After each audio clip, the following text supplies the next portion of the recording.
Hey, it's your pal Mike Shea from Sly Flourish, here with another episode of Sly Flourish's Lazy DM Prep. This is a weekly show shot 10 a.m. Eastern Standard Times in which I go through steps from Return of the Lazy Dungeon Master while preparing for my Sunday D&D game. In this case, I am running the game Eberron, the Second Mourning. This show, like all of the work of Sly Flourish, is brought to you by the patrons of Sly Flourish. You can become a patron of Sly Flourish by going to patreon.com/slyflourish and signing up. The patrons help pay for all of the hardware and software and bandwidth and all of the server expenses and everything else that I have to help keep the Sly Flourish network going. For those of you who are patrons of Sly Flourish, thank you very much for helping support the show. So we are coming pretty close to the end of my Eberron campaign. It's been probably about 9 or 10 months, I think, at this point. And we are about 40, I think we crossed the 40th session recently. And everything's kind of coming to a close. Everything's kind of coming to a head. It's all leading to a place called Claw Rift. So the whole, if I'm going to summarize the campaign in as short as I can do and still improvise it, the characters are attempting to prevent the construction of the weapon of mourning. So there was once a very powerful weapon that destroyed the entire nation of Sire and turned it into a wasteland known as the Mournland. A bunch of political groups are getting together to try to either acquire or stop the acquisition of a weapon similar to that one. The main villains in this case is an Oni named Leto Skal, who's a very opportunistic Oni, who is now working for the Daughters of Sorakel, the Daughters of Sorakel, who are the three rulers of the monstrous nation of the Droam. They are attempting to acquire the weapon so that they can become a ratified nation under the Treaty of Thronehold. So very much a World War II/Cold War style campaign. The daughters and Leto have taken all of these artifacts that they need and brought them to the center of the Mournland, a city called Making, and particularly to the center of that city, a structure known as Claw Rift. Claw Rift is essentially like Chernobyl. It was like a super powerful magical construct, like a magical place that's ancient. And it was the only place in Corvair where you could build something as powerful as the Weapon of Mourning. But when it blew up, when the mourning happened, it basically burned out the entire core of this thing. And now it's this roaring pillar of magical energy that's super deadly and dangerous. But if you can get back down into there, you can build another weapon again, which is exactly what the Daughters of Sorakel and Leto Skal and their villains are trying to do. The characters have made their way into the city of Making. They just crawled through an airship, a derelict airship, and faced some strange monsters that were sort of half-mutated versions of mortals and beings of the dreamscape Dalcor. That was really hard. They just got to the other side of the airship and now are making their way into the city of Making again. So that is, and they know that their goal is to get to Claw Rift, but a bunch of different factions are now at war inside the city of Making, and they have to navigate that. So we will start off our prep, of course, as we always do, by going to Notion. If you are curious about how I'm keeping track of my notes, you can read the article either in the show notes below. If you're here on Twitch, you can read that link I just posted. For those of you who are on Twitch, if you see other people who invariably ask, hey, what's Mike using to keep track of his campaign notes, just type !Notion and it will paste that same link in there and they can go read about it themselves. So we're in Notion and I'm going to click in here and I'm going to say generate a new session planning template, and it pops one out, and I'm going to it goes right into it, and we have the date is 3 January 2021, Sunday, Eberron. First game of the new year, which is awesome. So we start by reviewing our characters. We go to our characters. We go to our Sunday. We'll go to our Sunday gallery. We have 6 characters. We have Zarantir Delander. It turned out it was a Delander airship, and Zarantir defeated the mutated Captain Delander, another dragon-marked member, like a second cousin or something, who crashed the ship. Oh, that's right. And in the bottom of the ship, in a vault, they found a key. And the key is something that can be used in Claw Rift to change the portal in Claw Rift to go to Dalcor. And if they can open up the portal to Dalcor, that is what the villainous sentient crystal ball Locke, named Lack, secretly wants. So Zarantir had a fair bit of character development, not a lot, but like basically it was the Lander airship. Saber is a shifter monk of the Four Winds and bounty hunter, so pretty familiar with crawling through, going through making and dealing with like derelict cities and stuff like that. Shift, played by Juliet, is one of the first Warforged ever created. And she is a Warforged Pact of the Undying, and her patron is none other than Lady Ilmaro, the head of the Emerald Claw, the lich leader of the Emerald Claw, who is hoping that Shift will steal the weapon and bring it to her. We have Shane Husk, notable author, wrote a bunch of histories and fiction of the last war and of the creation of making, and now is in the middle of it himself. He is a hobgoblin wizard. Banner is a Warforged paladin of the Becoming God, who was a former member of the Lord of Blades, and I think we're going to have some Lord of Blades stuff going on in here.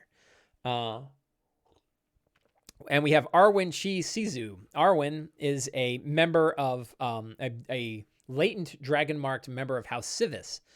Recently didn't kill her father, really. Destroyed a copy of her father's simulacrum. And now is alone. It's quite sad. So those are the 6 characters. And I think character-wise, the ones who are going to have the major hooks are probably going to be Banner. I could change things in the story around to bring in some other ones. Like I could bring in more Emerald Claw people too. But I don't know if I'm going to bother. I think we're going to stick with Lord of Blades as sort of a main antagonist, one of the main antagonists here. So the characters, so we got our game notes. I have reviewed the characters. So strong start.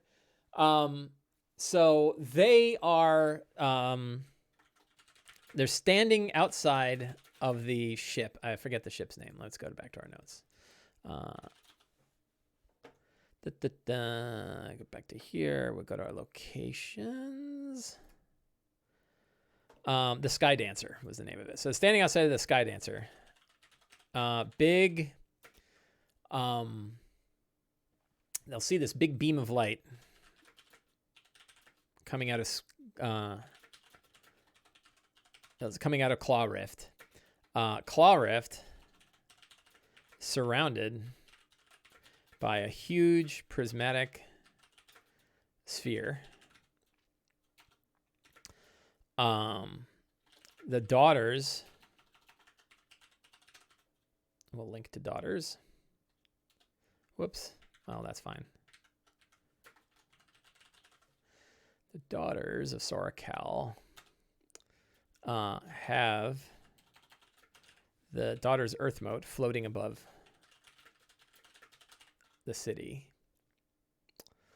A huge burning trench leads to the Citadel. What is it called? Locations. The Fortress of Blades.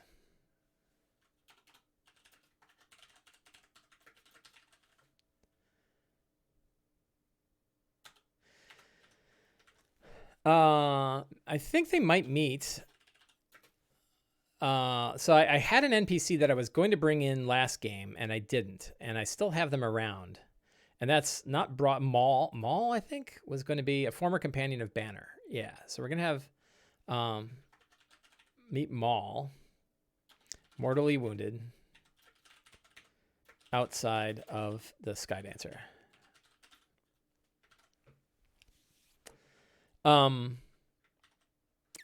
The Prismatic Sphere is as of the spell. It is a huge prismatic sphere. There are keys, and this will be in our secrets and clues. So we might jump down to our secrets and clues here. The prismatic, let's see, which daughter? So we got to go back to our daughters here. The daughters of Soracal.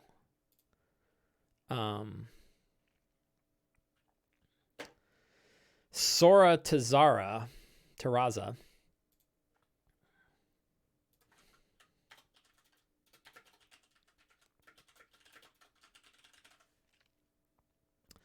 Sora Taraza of the Daughters of Soracal put up the sphere to protect their interests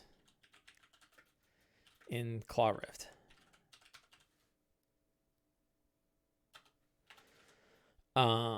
Three keys to the sphere exist. One with each daughter. Sora, I guess we can cut this down and say each daughter has a key to get into the sphere. Sora Taraza, this is another secret, resides two of the daughters. Let's see, Sora Maina and Sora, I always forget their names. Sora Katra, Katra, are in Claw Rift with Lido. Sora Taraza remains in the Daughter's Citadel, the Daughter's Earthmount.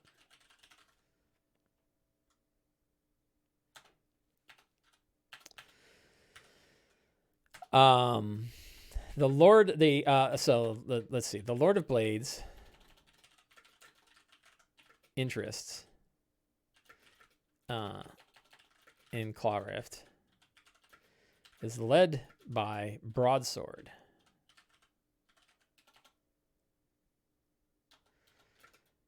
The LOB's top lieutenant.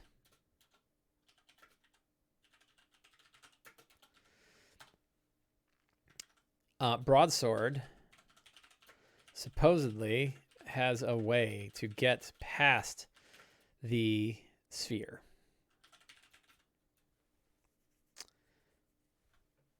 And into Claw Rift. And is working on this beneath the fortress. Beneath the Fortress of Blades. What else? Hammering through secrets. That's 5 secrets right there. There is a derelict. It's not really derelict, right? A ruined laboratory. Let's see. I think it's called that, right?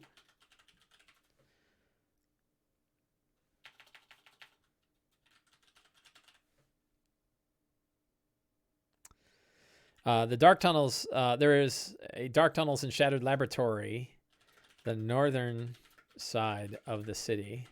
I guess it's the eastern side of the city.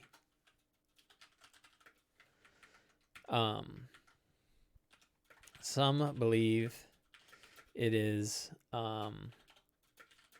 it has a portal. Well, it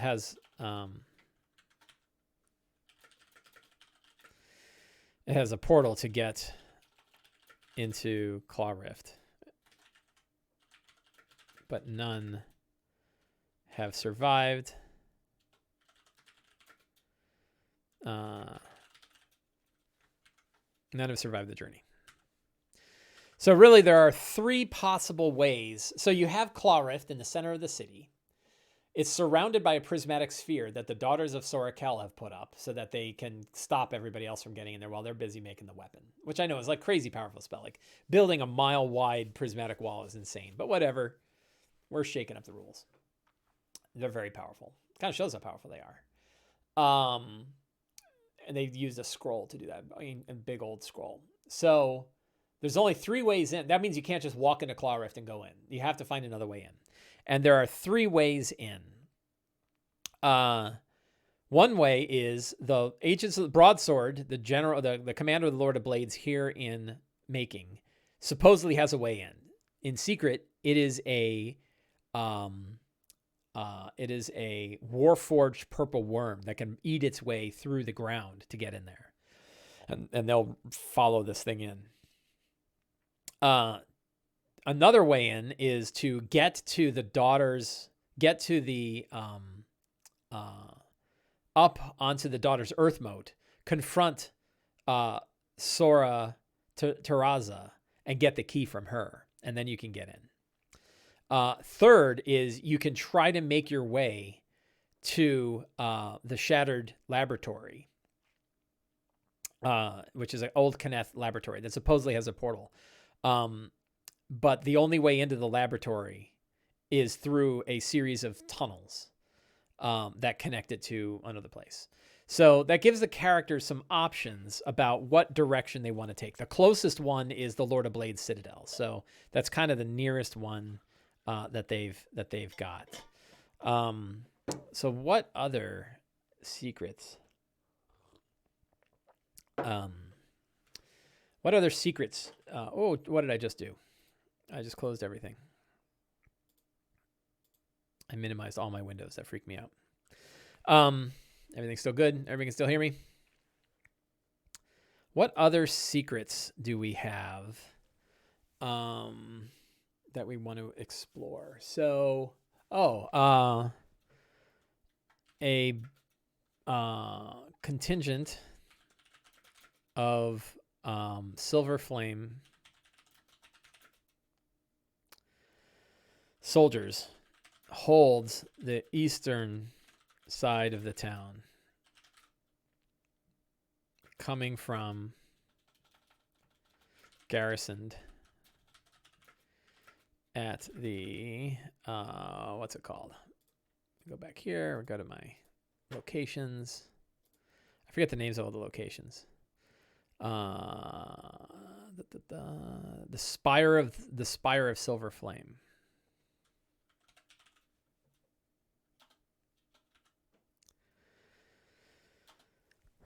So that's a good one. 1, 2, 3, 4, 5, 6, 7. Is that right? I got 7 secrets. 1, 2, 3, 4, 5, 6, 7. Yeah, 7. So I got 3 more secrets to reveal.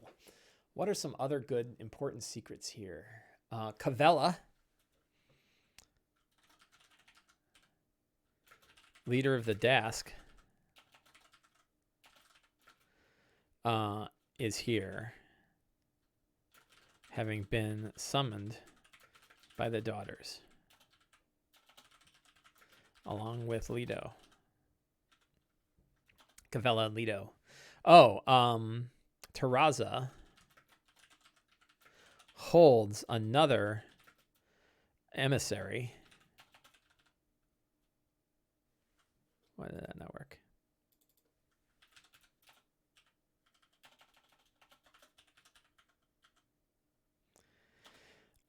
Another of the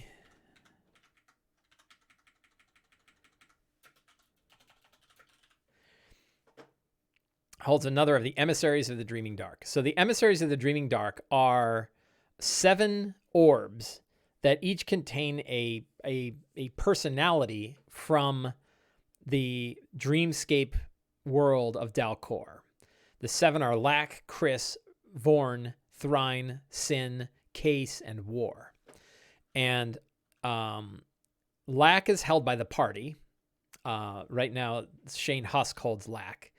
Chris, Snarknight says, is a simulacrum thing a secret? Yes, it's probably a secret, but it's probably not going to be revealed now. But that does bring up another secret. So let me go back. So many Notion windows open now. Here. I want to capture that secret while I'm thinking about it. The daughters themselves came to making. This is unheard of. They haven't left Droam since its foundation. They've never left Droam since its foundation. That's leading to the fact that it's not actually the daughters that are there. But I'm not ready to say that they're simulacra. You're not going to find out they're simulacra until you beat them, and then they turn into a simulacra. So, until they turn to snow. 1, 2, 3, 4, 5, 6, 7, 8, 9. Is that all 10? Wow. How'd I get to 10 so fast? But let's go back to the emissaries. So, Lack is held by Shane Husk. Chris is held by Lido Skal. And I can't remember. So Vorn.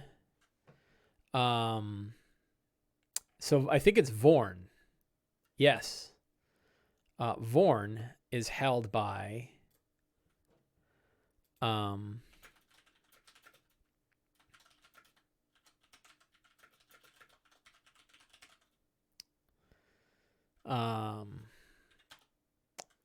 Vorn is held by Sora Taraza of the Daughters of Sarakal. Thrine, Sin, Case, and War are in other parts of the world. Thrine, that's just for fun, let's figure it out. Thrine is held by an ancient brass dragon in Argonessen. It was Thrine that sent agents to try to recover Lack when it thought Lack had been kidnapped. And Lack said, I haven't been kidnapped, leave me alone. It's one of 3 Argonessen orbs along with War and Sin.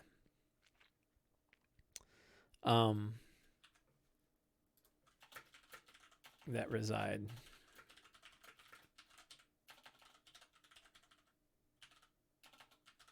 I don't know how to spell Argonessen. So War is probably the most dangerous of them, and is currently in a battle of wills and has been for 1,000 years with an ancient red dragon in Argonessen, far off in Argonessen. And Sin is held by an archmage, an elven archmage, and they have had a long-standing symbiotic relationship. So they're friends. So War and the Gold Dragon are not friends. Sin and the archmage are friends. They've kind of figured it out. And every one of these has a different personality, so they're not all violent and nasty. Case is held deep in is held by the Daliker. And now held by a mind flayer lich named Zelix in service to Belashira, the Daliker, in the citadel of the lidless eyes deep in Kyber. So it's lost well beneath the earth. That's Case. Held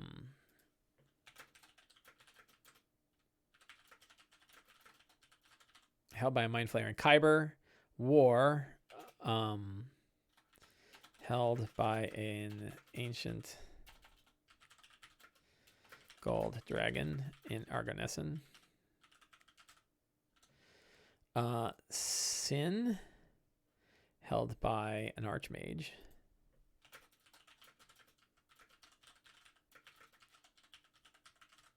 In Argonessen. And Thrine is held by an ancient brass dragon in Argonessen. Held by and has taken over. It's in control. So those are the emissaries. But really the only emissary, Vorn, as far as what matters today, Sarakal holds one of the Dreaming Dark. Vorn. Which was brought to her by Cavella.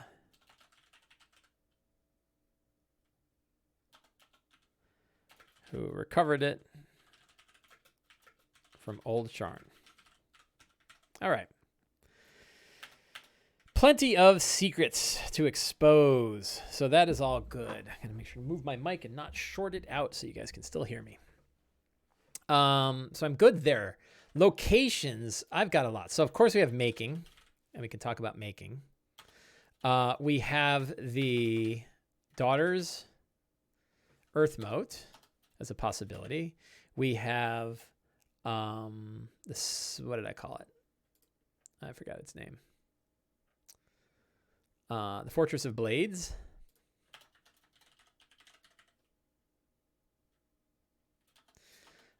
We have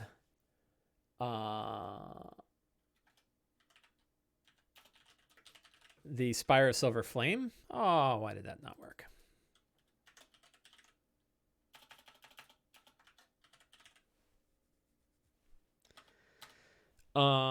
So those are the three sort of big sub locations in making, and then we have Claw Rift.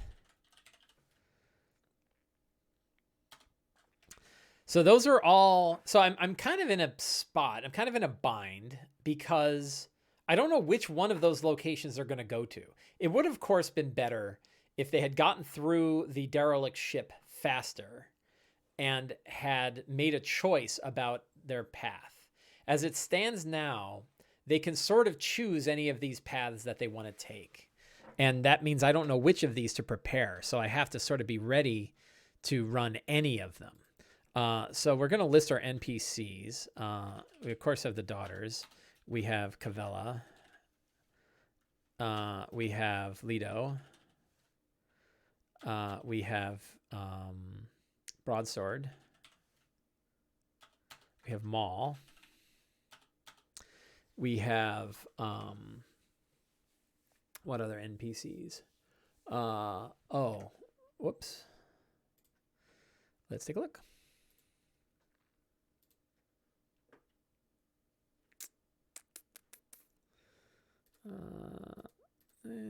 Got NPCs.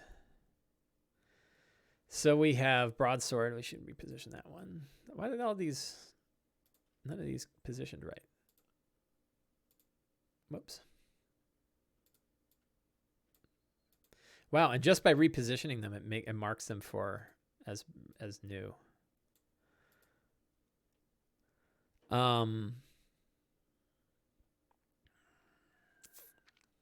Lance Commander Severa.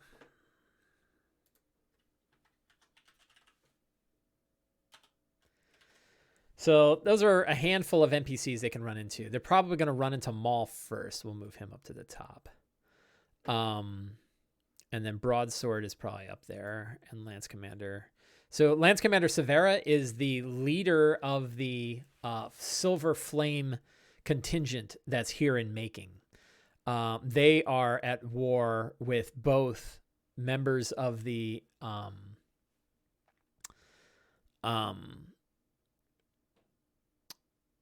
they're at war with both members of the Lord of Blades and the Daughters of Sorakel. So, you know, there's a lot going on there. So, monsters, we have sort of probably three groups. So group number one, I guess I'll do like a sub list. So we have Droam, and we have Cyclops, Trolls, Medusa, Mages. Do they have like, I guess their Trolls are their foot soldiers. That's who they brought in, were Trolls. Maybe Ogres. They have Goblin Artificers. Any other interesting Droam monsters? Probably not. We have Lord of Blades. They have, yeah. So Oni, I guess Oni, but the Oni, I already have two Oni. Those are the two named characters. That's Leto, Skull, and Cavella are both Oni. So I'm good on Oni, I think. And your Medusa mages are really fun. They're like Oni. They're as cool as Oni. I thought about Gnolls, but I think Gnolls and Eberron come from like a different group. Oh, Harpies. Yeah, Harpies are good. Harpy spies, right? Kind of lurking about.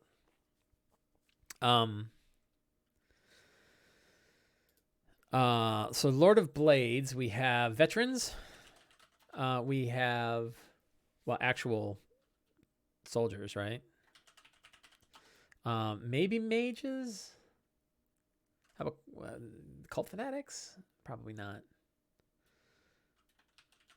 But we can never hurt to put a mage. I use the mage stat block all the time at mid tier. Oh, they have Titans, right? Yeah, war mages. And any other? Do they have like Do they have like animal things? Could they have dire wolves? Dire wolves would be kind of cool, right? Or hellhounds. Like, what if we reskin a hellhound into a warforged? What would they be called? The wolves of the Kala.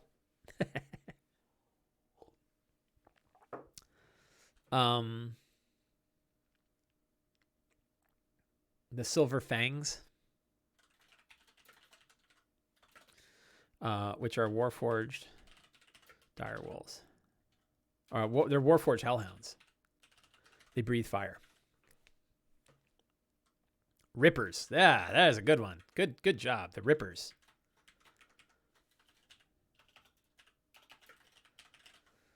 Cool. That adds some variety. So we got Lord of Blades guys. And then we have Drum, we have Lord of Blades.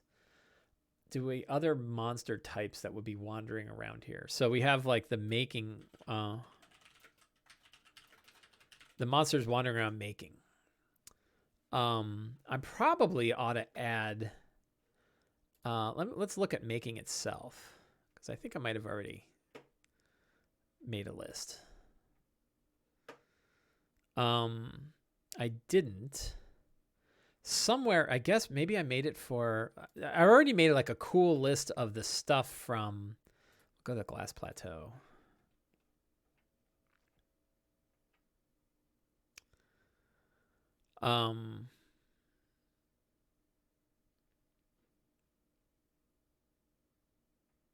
Those aren't great either. Those are a bunch of different things. Maybe... whoops. I'm looking for... so let's go to maybe Farragon. I might have had some about other monsters that wander around. I didn't. I thought I had a good list of the crazy warforged, the crazy monsters inside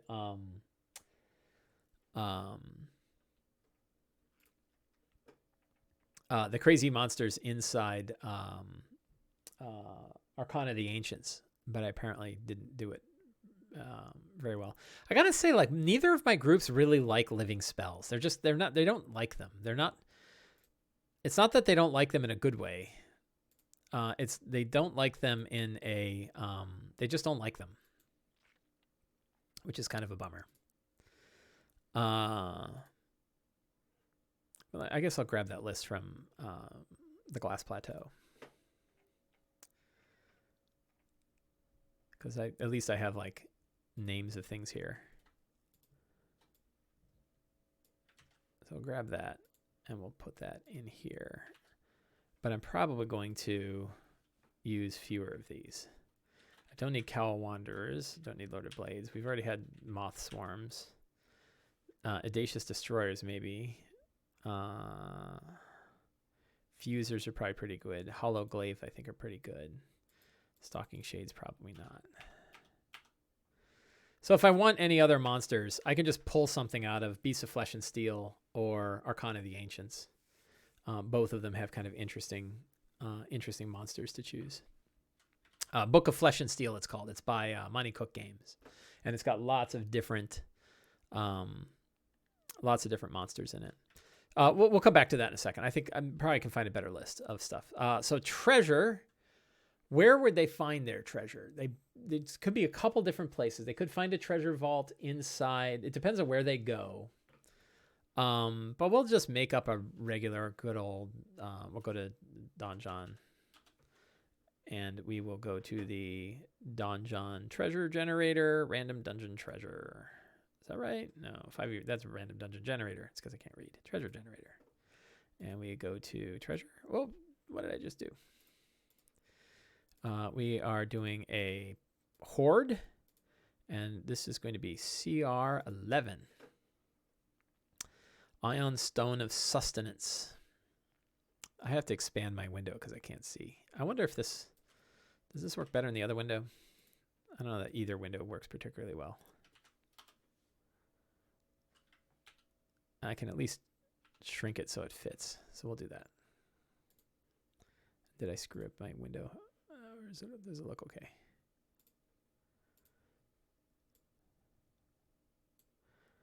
Moving my windows around is always a bad idea. There we go. So let's take a look. What do we have here? Moonstone, puzzle box, spell scroll, message, lame. 2 healing potions, potion of growth. No, lame. Dust of dryness. No. Supreme healing. I usually just run treasure parcels until I see one that grabs me. Bunch of potions here. Spell scroll, polymorph. That's pretty great. That one's not too bad. I think we'll grab that one. Whoops. The thing I love about Donjon's treasure generator is that it gives you the page numbers for things too. So now I'm looking for an Ion Stone of Mastery. What is that?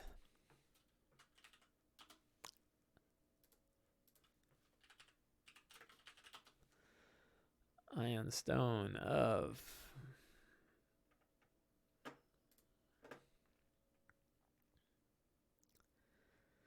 Mastery. Your proficiency bonus increases by 1 while this pale green prism orbits your head. That's pretty powerful, right? That means all your stuff goes up.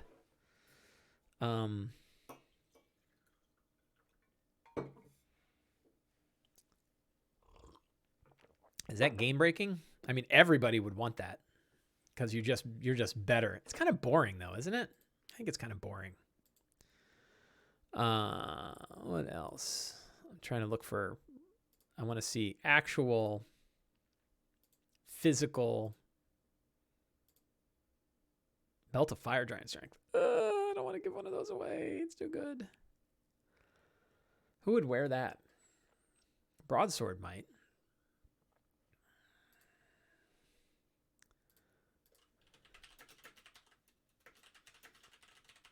Belt of fire giant strength.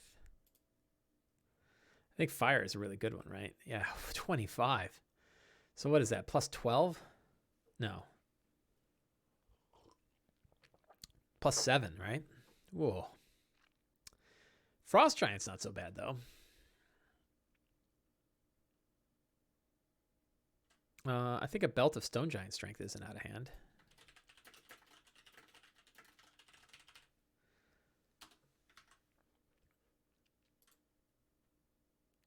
Hitting a proficiency bonus is a big power. It's a big power boost, but it's boring. Right? Like you just get +1 to stuff. Glamored studded leather armor.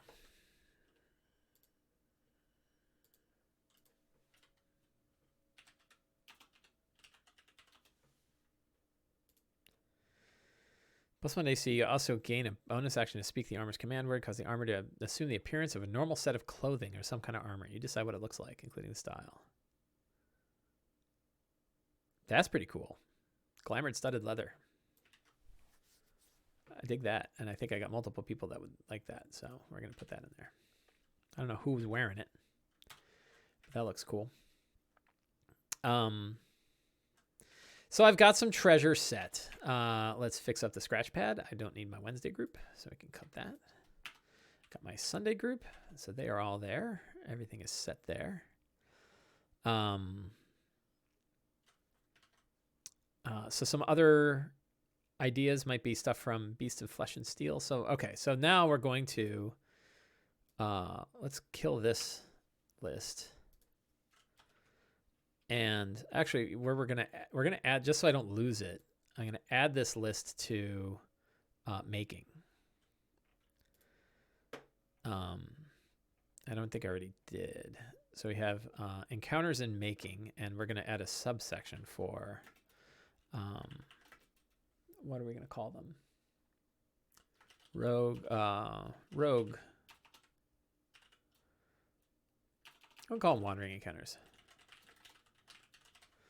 We can get rid of this because it's like these didn't. I didn't say anything here. Like that's boring, right? We could make this so this is kind of a cool, here's a cool trick I learned. And Merrick Blackman taught me this trick. Merrick writes for Merrick's Musings, among other places, on Twitter at Merrick B, I think. And which is, if you want to create a curve, a dice curve that gives you a flat top at the middle of the curve, take 2 dice of different denominations, like a D6 and a D8. So 1d6 plus 1d8 is what we're going to use, right? And that gives us, so the range is 2, 3. So what we'll do is 1, but blank, because there is no. So 2 is a rare, and this can go up to how much?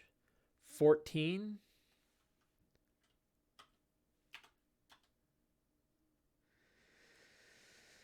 And your outer edges are your most extreme examples. And then your inner ones, I think a 7, an 8, and a 9 all have an equal chance of coming up when you roll a D6 plus a D8. I don't know what that percentage is, but I know it's a flat top. So we're going to just put some blanks in here. And a 7 is going to be Lord of Blades agents. An 8 will be Sorakel, will be Droam agents. And a 9 will be Silver Flame Crusaders. Right? And then 10, 11, 12, 13, 14 are other things. So what we have here is we have a, so this is blank, right? Whoops. Oops. Oh, what did I just do?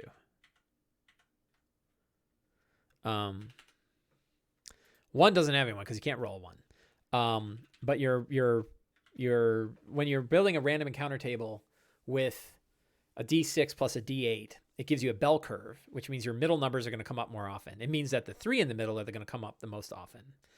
And then your outer edges are going to be your most extreme. So now we have 10 other monsters, right? Yeah, 10 other monsters to add to this list. And we're going to use 2 sources for this. We're going to use Arcana of the Ancients. And I'll pull that up here. We can close that. And we'll keep that. And we'll keep that. We'll open this as a page though. So it's full size. There we go. And we're going to use Beasts of Flesh and Steel. We have some time. It's only 43 minutes in the show, so I can spend some time doing this. Like if you notice, game's pretty well set, kind of. Well, there's a couple things we ought to look at. So maybe before we do this random encounter, because this is a lot of stuff. Urzun says D6 plus D6 has a bell curve where there are 3 most common. Wouldn't a D6 plus a D8 have 4 most common? I don't think so. So D6 plus a D6, a 7 is the most common. But the 6 and the 8 are less common than the 7 is. But when you do a D6 and a D8, a 7, an 8, and a 9 are all equally common. Evil John in chat just posted the dice probability. Let's take a look at that. Yeah, and you can see 7, 8, and 9 each have a 12.5% chance, which is 6 times greater than the 2 or the 14, which only have a 2% chance. So you can see not only is it a bell curve, it's a bell curve with a flat top. And that's what makes it so interesting. It turns out anytime you mix 2 types of dice, a D4 plus a D6, if you wanted a real short one, you could do a D4 plus a D6. And that would be how many variants? Top on the D, so that's between 2 and 10, right? And your 5, 6, and 7 are all equal. Let's take a look. I'm sitting right here looking at the site and I'm busy. So this is, I think, your smallest. Calculate. This is your smallest random encounter chart that you could do with 2 different dice, a D4 and a D6. It gives you 9 slots, 3, and your middle 3, 5, 6, and 7 are your most common. So if you had 6 monsters, and maybe, you know, maybe we'll, if we can't find enough monsters, maybe we'll go that way. But a D4 plus a D6 is a really good, easy, simple way to do a bell curve random encounter table with 9 slots where the middle 3 slots are all equally likely. So if you wanted one for like that, you could do that. It's up to you. And honestly, building random encounter tables is not the most useful, efficient thing on time. In fact, we're going to stop looking at it right now for a little bit and instead look at what the maps look like for these locations that I could potentially run. So, because the issue is, I don't know which one of these places they're going to go. Are they going to go to the Earth Moat? I think they're most likely to go to the Fortress of Blades. So let's look at the Fortress of Blades. And I have a map. I don't think I filled anything out on this. So the Fortress of Blades has 2 levels. So like, how can they get in? Well, there's an underground section, and someone might know, and they could get in through the underground section. So what do they? Oh, underground is where they want to go, right? And that's where, and maybe we'll take this rooftop thing and make it lower rather than upper, and that's where they go down, and it's a big purple worm. So that's supposed to be the roof, but I think we'll make it the basement. And then in here, I'm going to, you know, because I'm going to run rogue because I don't really know. Luckily, this already has descriptions of what could be in here. It's got barracks. It's got tables where they eat. It's got, you know, a roof. It probably has, you know, a courtyard where they're kind of gathering. So he says, I'm guessing they'll go whichever Maul says the best way. He's not going to say which is the best way. He's going to say there are 3 ways. You're going to have to pick, right? But the thing is that this way is, I think, they're going to be the closest. So I already have descriptors in here. That's probably good enough. And I'm going to have to wing it otherwise. So we will see. But I've got a nice map ready to go. So that's there. The Daughter's Earth mode, if they go up there, I already pulled out a map for this too. I'm waiting for the map to come up. And so this is multi-levels too. I think I took a ziggurat, and I don't have any labels for this. So I should probably whip up, like, you know, a list. Oh, look at that. Yay, I already did. Oh, glorious, right? I guess I already worried that they were going to go here. And so I came up with a list of, looks like 13 places they could go. Scrying chamber, teleporter to Droam, summoning chamber, dark laboratory, giant barracks, troll barracks, artificer's laboratory, black library, you know, all these kind of places. So there's a bunch of different places in here, troll pits, and then I can sort of just pick from these as they're exploring, right? Which I think is what I'm going to do. So that's if they decide to go that way. And then I have a very quick sort of encounter list. I guess I did put nulls on there. I'll probably, whoops. I'll probably get rid of that because I think we decided against that. Bugbears would actually be good agents. Medusas, Cyclops, Trolls, Ogres, Bugbears, Goblin, Artificers.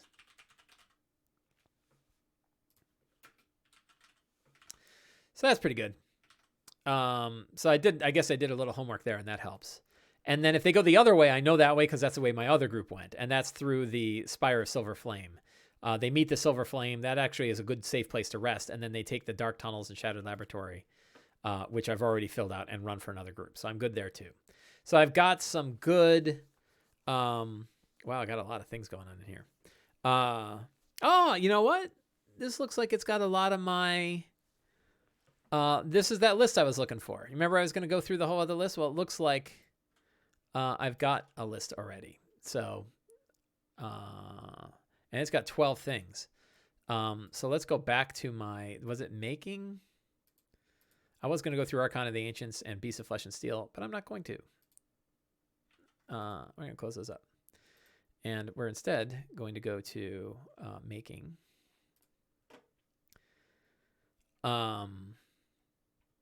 We will paste this here. And we can. So this is probably, so I have 11 of them, and I needed 10. So I have one more. They've already seen gazers, so I'm going to get rid of gazers. Gazers are like little lightning things. And I think, so we're going to take the nastiest ones.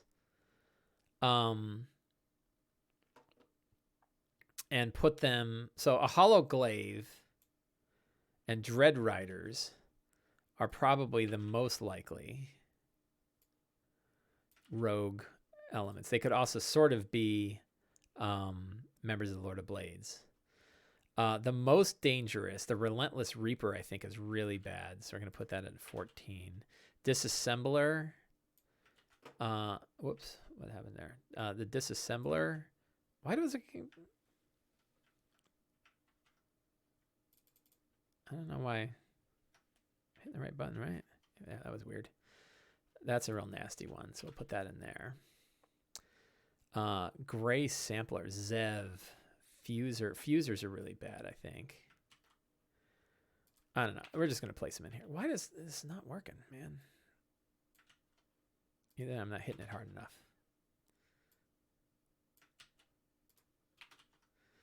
So I'm really just pasting these in here. I don't know what the hell a Nildir is.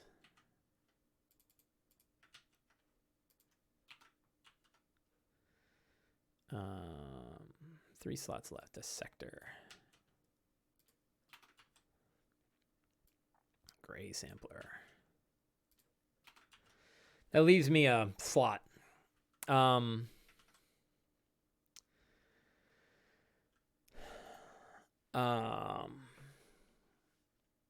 should have kept my... I think I still have them. We'll take a look. There was some really cool... So we're going to go Arcana of the Ancients. I lied. We are going to go to Arcana of the Ancients. We're going to look for one more. Monsters. And we're going to look through here and try to find cool... I like this guy. Accelerator. I don't think I have one of these on that list.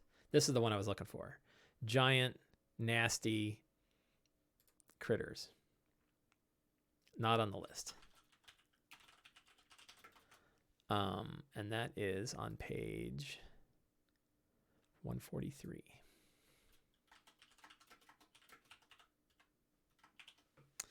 There we go. So now I can get rid of this whole thing.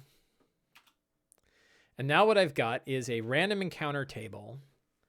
The reason why I have the one with the dash is that you can't apparently, I think if I can't start a list with 2 in Notion. So I have to kind of hack that. But such is life. So I have a random encounter table that's a D6 plus a D8 when they are wandering around and making, and it's going to favor Lord of Blades, Droam, and Silver Flame. So I can, as they're wandering around, I can go through that. So let's take a look. Let's see. We got about 8 minutes left, and we're going to look at the point crawl for this place. So in this case, let's see. We'll go here. I'm going to do what I did yesterday, although I don't know that I've got a window ready. Whoops.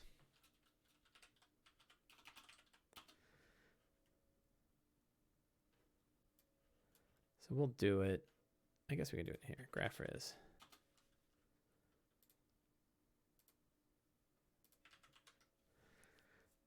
So I've got my point crawl for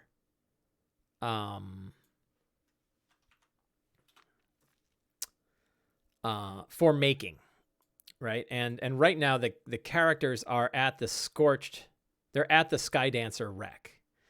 So they can get to the Fortress of Blades.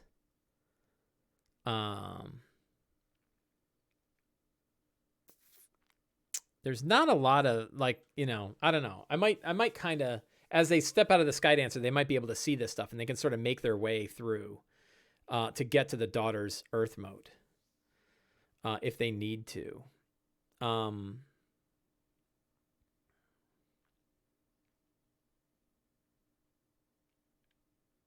Yeah, I think it's okay. So I'm going to keep using the same one and just start them at the Skydancer. Let's open this up in another. Show in a folder. And pop up a new window.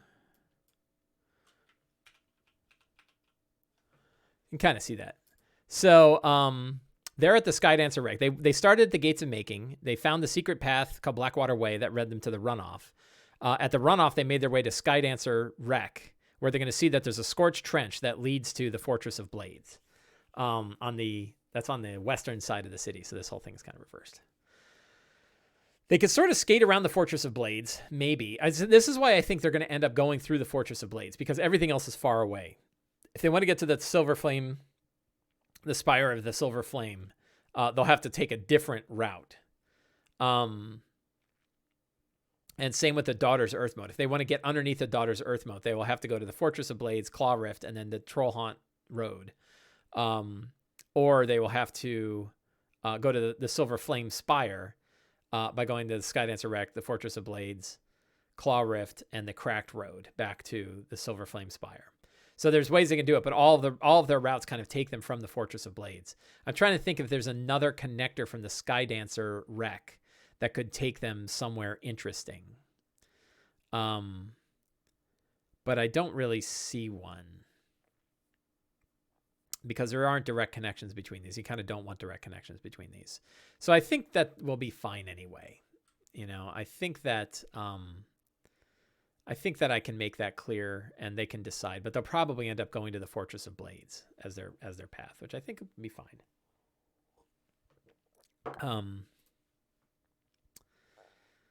So yeah, I think that's fine. It's all fine. So let's take a look at our notes. About a few minutes left. I didn't describe any scenes because I don't know where they're going, so I'm going to get rid of the scene section. Remember, you kill any of the steps that aren't useful for you at any point. So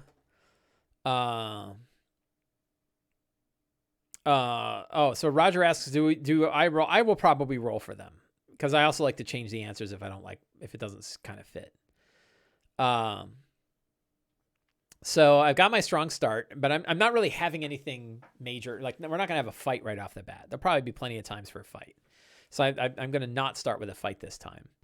Then I've got my piles of secrets and clues, lots of different things going on. This is all so that they can start to make their way down to Claw Rift. That's their whole goal, get to Claw Rift. I could clarify that point.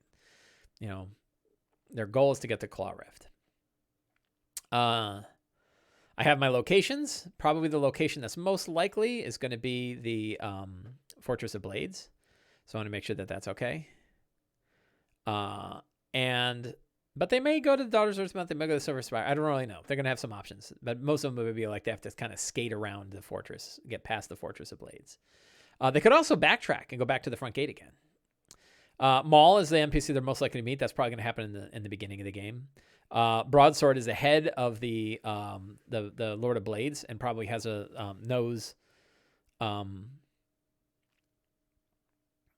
probably knows Banner. Lance Commander Severa is the head of the Silver Flame. And then, of course, we have the three daughters of Sorokal. We have Cavella, and we have Leto Skull. So we're good on NPCs. Got my big list of monsters, and I got my wandering around, wandering monsters and making,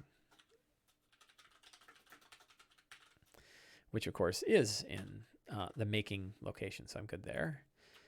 Don't need that extra line. I got some treasure. And I got my scratch pad. So I'm pretty good. I think I'm all set. I feel like I've got everything I need to run my game today. I will, it's really interesting, just like all the hyperlinking in Notion and how that makes it much easier to sort of keep things together. So normally I wouldn't have like detailed NPC tables. And I'll be honest, like, it's cool to have them, like to be able to look and be like, here are all the NPCs that I have in my campaign. Feels really great. Like, oh, I got all this stuff. But I'll tell you, besides like showing the picture, I hardly use them. Like, I just don't go into them, I don't really keep a lot of notes in there. I link a lot of stuff, which feels good, but I don't know how useful it is. So, yeah. So Nerdfest says, can you expand on the 6 truths?